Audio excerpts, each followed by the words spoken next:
Suppose there was someone that you could get great advice from. Who would that be? Well, that's one of the things that we covered in today's class 7 in module 2 of Erickson College's Art and Science of Coaching. It's called the Mentors Table, and it's kind of a visualization exercise where you take your client, you get your client to picture or feel himself in a space. It could be in a boardroom, it could be on the top of a mountain, and then he brings to mind generally 3 different people he wants to ask for advice. And it could be someone living or dead, it could be someone they really look up to, a friend, even an inanimate object. And so then your client has the opportunity to ask each mentor a question, and then the answer is going to come up from within himself or herself, obviously. And so we're really going on the premise that our clients have everything that they need within them and they can access their own answers. And so the mentors table really gives them an opportunity to shift perspective, to access different parts of their brain, which is really a lot of what coaching is all about, and to create answers for themselves that maybe they're not able to see, hear, or feel from their regular current perspective of who they are on a regular basis.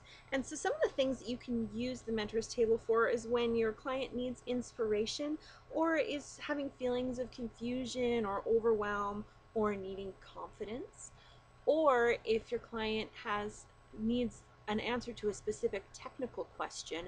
You could have the computer as one of the mentors, or it could be a tree or anything that could possibly hold the answer that your client is looking for.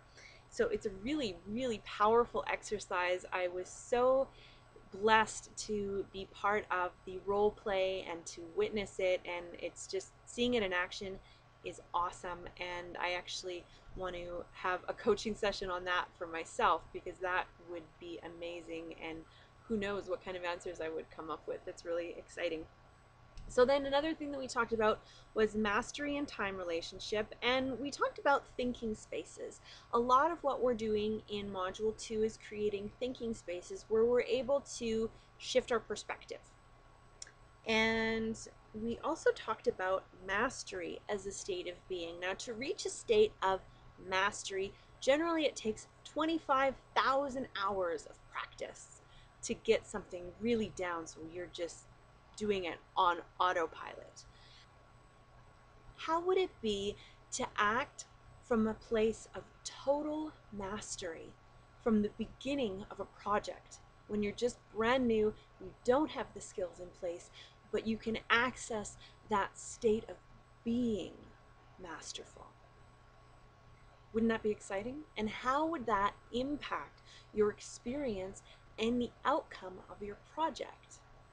So in our next class, we're going to go through something called the Mastery Walk, where we're going to be able to help our clients get to a place where they're able to access that state of being of mastery and give themselves advice from that perspective. So I'm really looking forward to seeing what comes of that session. Let me just look at my notes one more time. Oh yes, and we talked about the definition of mastery and how it means different things to different people. We just had a general discussion about what mastery is, and it was a wonderful class again, and I'm super excited for class 8, my last class, which is on Thursday. So stay tuned for that. Please do leave your comments and questions below and subscribe to my channel. Thanks so much for being with me. Mwah! Namaste.